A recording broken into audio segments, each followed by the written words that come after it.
Our next presentation is a virtual presentation by Dr. Clair Keene from North Dakota State University. Dr. Keene has been the small grain and corn extension agronomist for North Dakota State University since 2021. Prior to joining the faculty, she was the extension agronomist at the NDSU Williston Research Extension Center in Williston, North Dakota from 2016 to 2021. She earned her PhD in agronomy with an emphasis in weed science from Pennsylvania State University.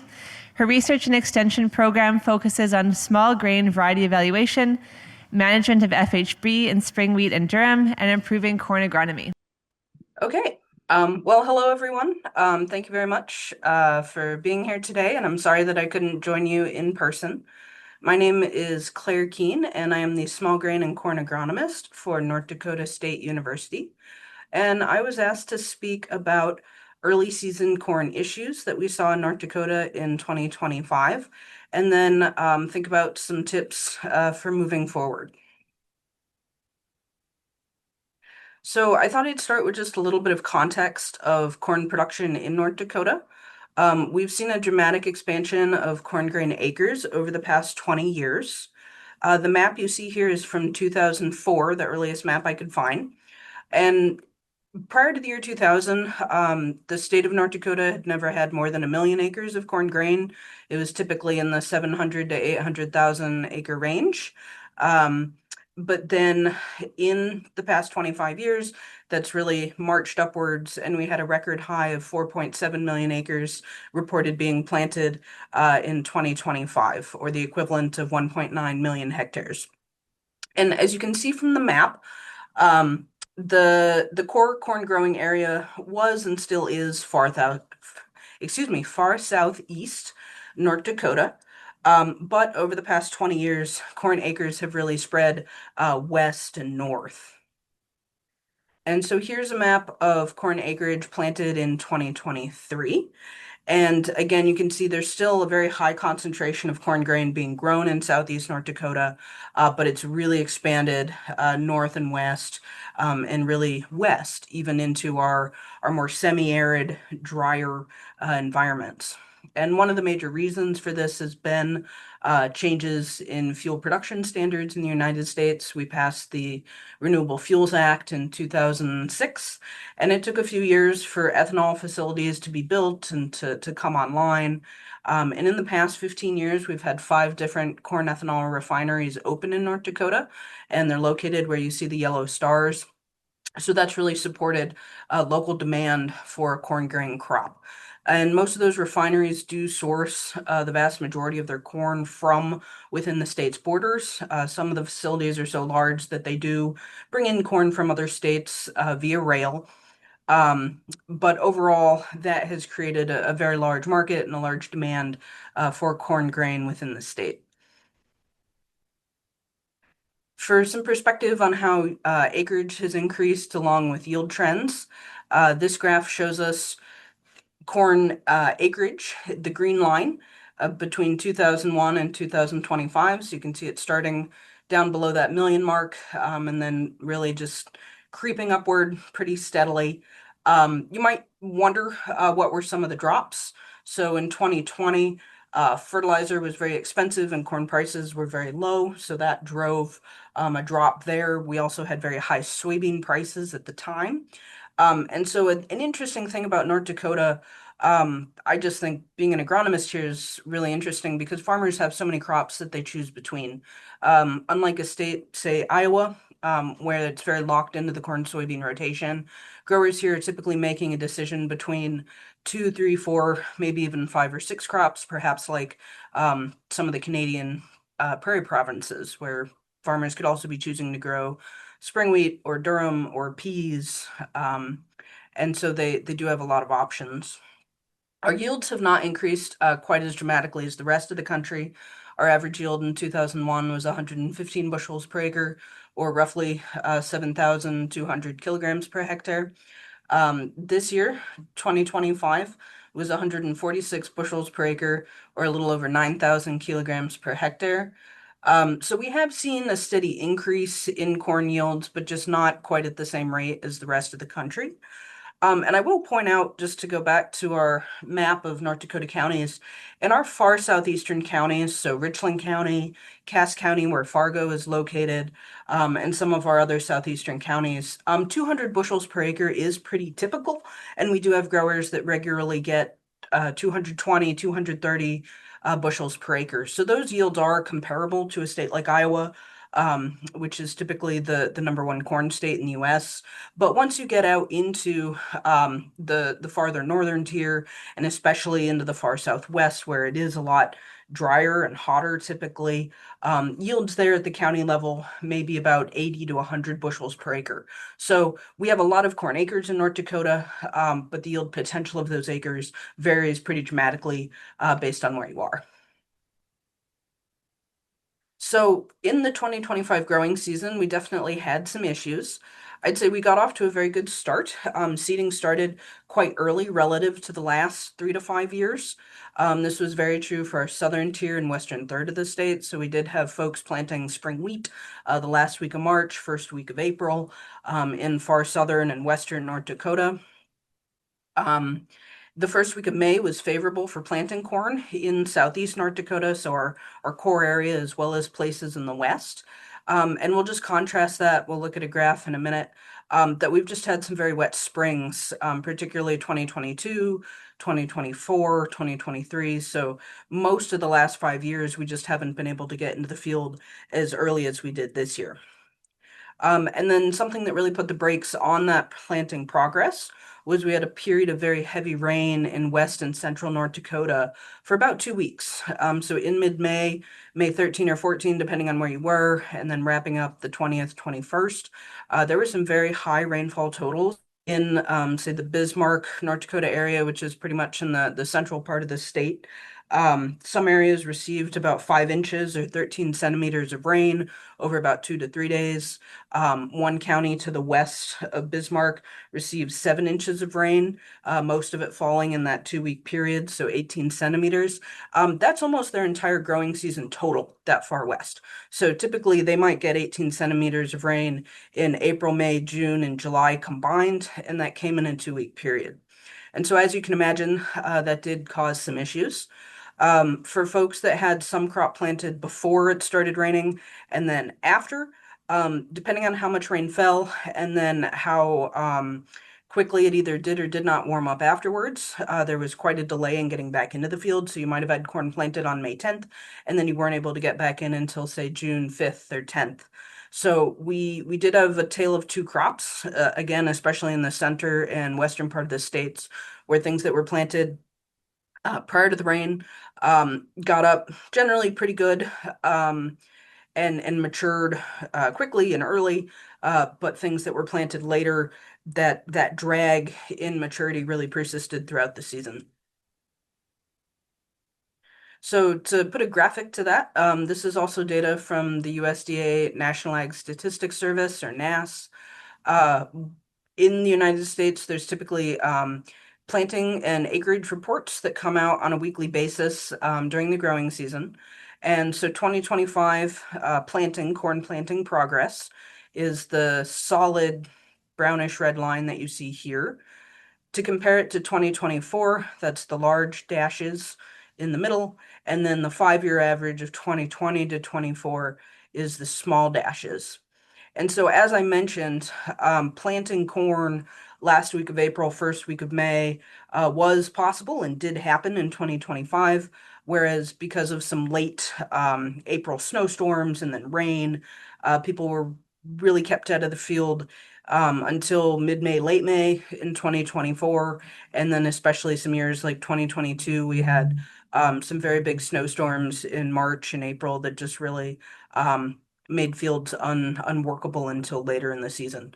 So I think it's just interesting that you see that incredible progress that was made. Farmers in this area do an incredible job of getting crop in the ground quickly when conditions cooperate. And so you just see that in how quickly they were getting acres covered. And then that rainy period slowed things down. But then we were over 90% planted by the first week of June, so ahead of our 5 year average. So, early season issues. They were primarily due to the excessive rain that we had again in the central and western parts of the state. So we saw standing water and flooded fields, waterlogged saturated soils in areas that received a lot of rain.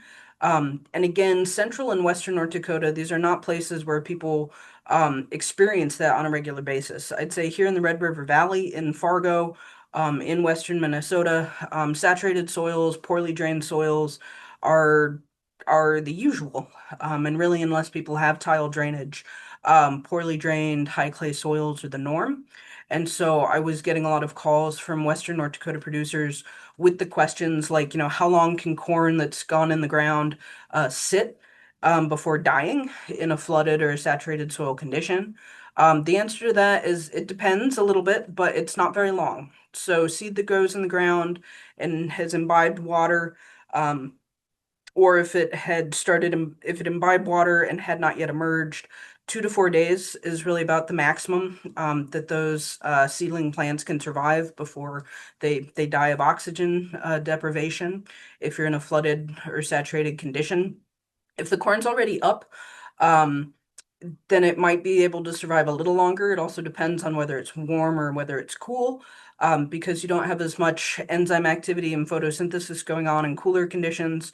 The corn might be able to withstand that flooded condition for another day or two or three. If it's warm and sunny and sitting in standing water, that survival period might only be a day or two. So we did have quite a few issues with spotty stands, um, areas of drown out in the field, and people wondering about making replant decisions again in central and western North Dakota. Unfortunately, I'd say, and especially in those areas that received the heaviest amounts of rainfall, if they were also prevented from getting back in the field until first week of June, June 10th, something like that, then it becomes even, I would say, a more difficult decision because it's unless you're in that southern tier of the state, replanting corn in mid-June in most of North Dakota is usually not a very practical decision because the likelihood of that crop making it to maturity before a killing frost is pretty low. So then it was talking with folks about the option of, how do you manage a poor stand as best you can, versus, do you take it out? Do you cut it for silage? What do you do? Also, as a result of the saturated soils and that heavy rain, we saw nutrient deficiencies that we typically don't see. So nitrogen loss via denitrification and leaching. Certainly nitrogen loss, happens again in Western North Dakota, usually by volatilization. And saturated soils and leaching are not something that are on people's radar. But I think we did have some N deficient corn in central North Dakota this year, not because farmers didn't apply it either last fall or the spring pre-plant, but because after 7 inches of rain, it leached away, especially in a sandier, lighter soil with good internal drainage. Same thing with phosphorus. There, phosphorus is more immobile in the soil, so leaching really wasn't the problem. But with corn having that saturated soil conditions for a couple of weeks, that can really stunt the root system of the corn, and it may never be able to achieve the maximum root volume or soil exploration than it would have otherwise. And so we did see phosphorus deficiency, and then same thing with sulfur. Poor root growth restricting the plant's ability to explore the soil and to get enough sulfur. The photo that you see, not from North Dakota, but I did get some texted pictures from cornfields mid-season, people wondering about sulfur deficiency in their fields. And then just to go back to that restricted root growth, it can have season-long consequences. So, excuse me, with a stunted root system, corn can be more susceptible to late season drought stress. That was not an issue in North Dakota, I would say, this year. We did have a pretty wet summer and growing season overall, so most places had adequate moisture to make it to grain fill and through grain fill. But then something we did struggle a little bit with, also a stunted root system can lead to lodging issues later on, either mid-season or as that grain is drying down, because you just simply don't have the roots in the ground holding that plant up until harvest. We also had a pretty unusual growing degree day accumulation pattern in 2025. We had some little bursts of unseasonably hot temperatures in early and mid-May, so a 2 or 3 day stretch where we were in the mid 80s. Hazen, North Dakota is in Mercer County, just to the west of Bismarck.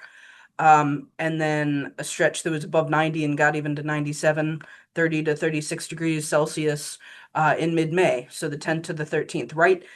It was really nuts. You got August temperatures and then a big cool down and 2 weeks of the heaviest rain that have ever fallen in mid-May in Mercer County. So it was really a roller coaster for producers out there.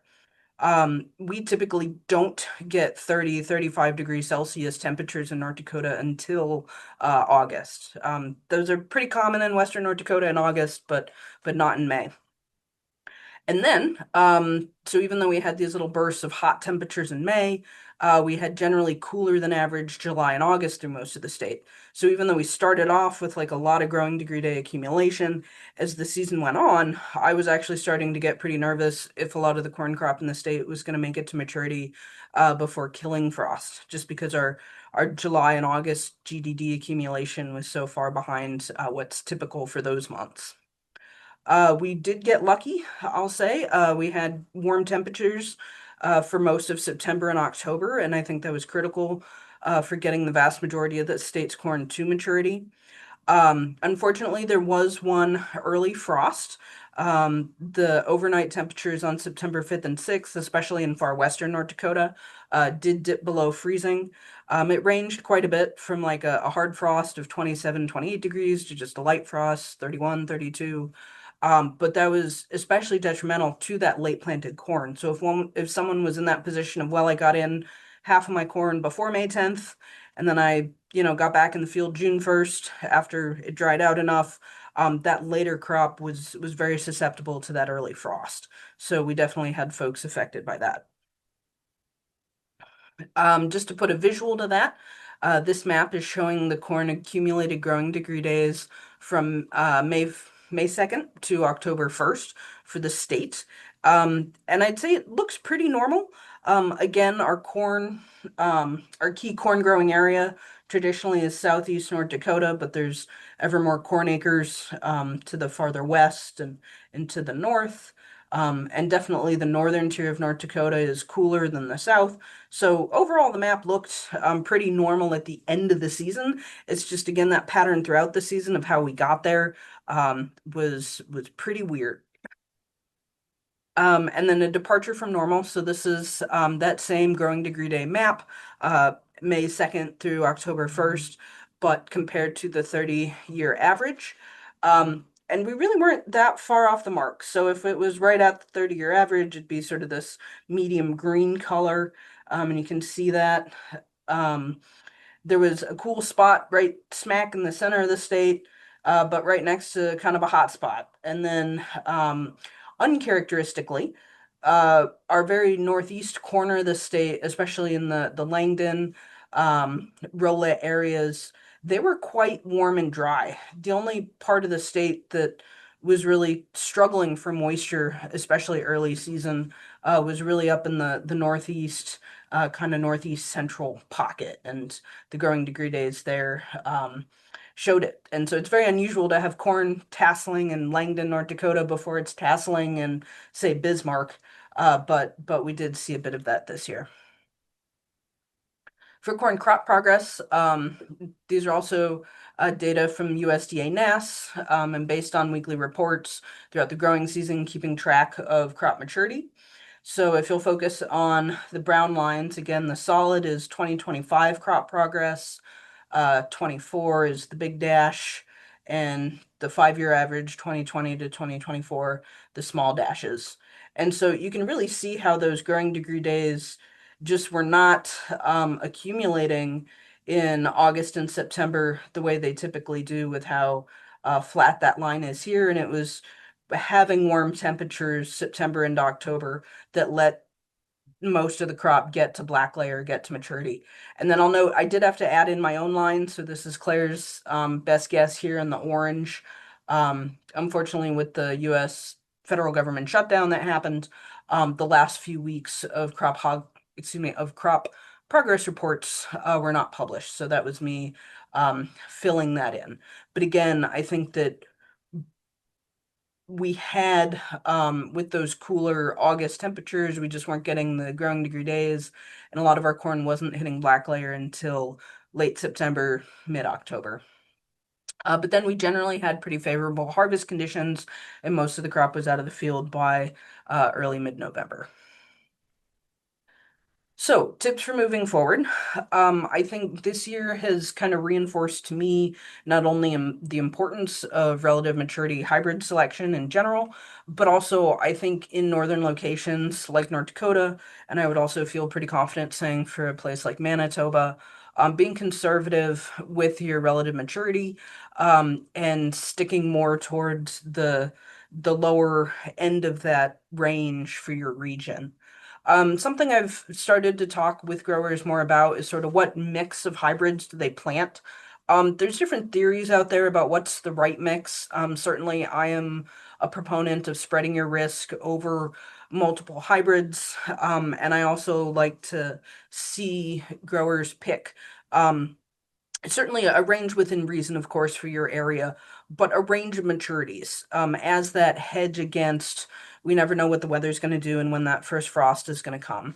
And so if you're in an area where, say, 80-day corn is kind of your normal, um, picking something like a 77 or even a 76, making that maybe 25-30% of your acres. And then having the majority of your acres in something in, say, the 79 to 82, 83 range. Don't push it too much for the bulk of your acres. And then like 10 to 20%, depending on who you talk to, for the people who are interested in trying those longer maturities, seeing if they can push yields. I think I tend to want to err on the side of being a little more conservative. I think less than 20% of the acres, um, should be in that longer than typical maturity bucket. And something maybe also to consider is, does a person have access to on-farm drying capacity for corn grain? Because certainly, maybe the 85-day corn in that situation makes it to black layer, but then does it dry down, excuse me, to a moisture that's safe enough to store? So 15.5% moisture. Or to not incur a discount at the elevator, um, how much money would you be spending to dry down a larger yield? And especially depending on the price of propane, that can really eat into a profit margin. So something also to consider on the back end. With planting date and corn, I also tend to think that we don't want to push corn in the ground too far ahead of the 50-degree Fahrenheit or 10 degrees Celsius mark at seeding depth. So here that's typically 2 inches or 5 centimeters. Corn, being a warm season crop, it's still much more um, it's faster, quicker to germinate and emerge with warm soil, and that helps establish the full potential of the root system. So then I thought I just wanted to share a little bit of new data from NDSU that's kind of getting at this, pushing corn early. There's certainly been advertising from some companies in the United States about corn that you can plant at 40 degrees. I won't mention any brand names, but that's been getting a lot of marketing airtime, and so I've had some questions about that.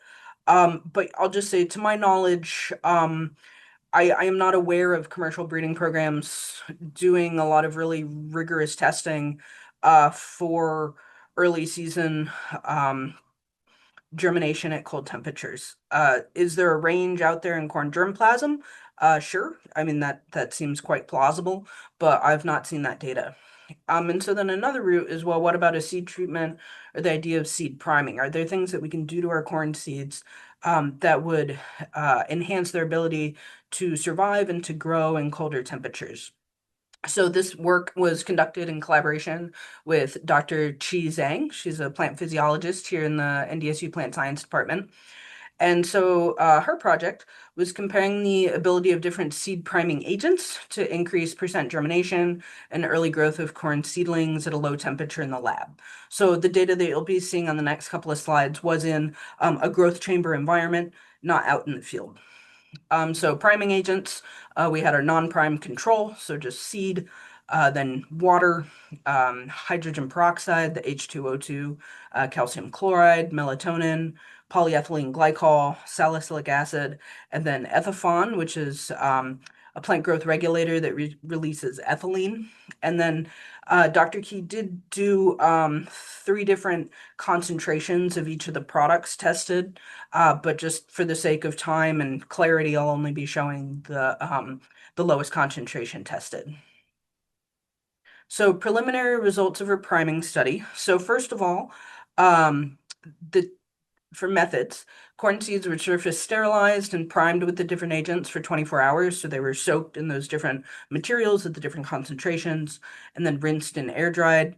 And then they were placed on moist germination paper and incubated at either 25 degrees Celsius or 15 degrees Celsius with 15 seeds per treatment with 4 replications. And data was collected at 4 and 7 days after placement in the dishes. And so the table that you see here is germination and growth of non-prime seeds. So these are just the non-prime seeds under the optimal, the 25 degree C, and chilling 15-degree temperatures.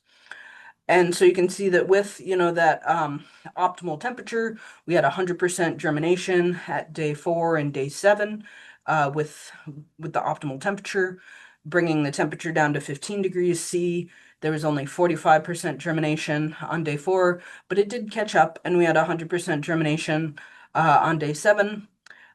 Differences in shoot length, the optimal temperature resulted in greater shoot length and also greater root length at both time points. So this was just helping us establish is the difference between 25C and 15C a good range to use for this experiment with the different priming agents. So with the seed priming study, so these different priming agents that we tested, all the data that you see in this table is from seeds that were either non-primed, again, the control in the first row here, or prime seeds with the different products under the chilling conditions. So these are all from the 15 degrees Celsius incubation. And to compare to the non-prime seeds at the chilled conditions, again, we had 45% germination of non-primed, whereas treatments with water, hydrogen peroxide, calcium chloride, and melatonin did show a statistically significant increase in germination compared to the control. The other agents, the polyethylene glycol, ethaphane, and salicylic acid, were not statistically different. And then we did see all treatments catching up to pretty close to 100% germination by day 7. In regards to shoot length, the non-prime seeds had no measurable shoot length at day 4 and only about 1/4 of a centimeter at day 7. Treatments with hydrogen peroxide, calcium chloride, melatonin, and the polyethylene glycol did show a greater shoot length growth than the non-prime seeds. And with root length, oh, sorry, I lost my cursor. There we go. With root length, water at day 4, and then hydrogen peroxide, calcium chloride, melatonin, and the polyethylene glycol showed enhanced root length compared to the control at both time points. So we're seeing some evidence of some of these priming agents perhaps being an effective way to increase corn's ability to germinate at a low temperature. And so again, this was all in the lab, a controlled environment, but we do intend to test in 26 and 27 these seed priming treatments with corn in the field to see if what we see in the lab will translate into real world conditions. And I'd say it just kind of puts out there that it is possible that seed priming may improve corn tolerance to cold early season conditions, but we do need more data before we can make that conclusion. And so with that, thank you very much for your attention, and I'm happy to take any questions.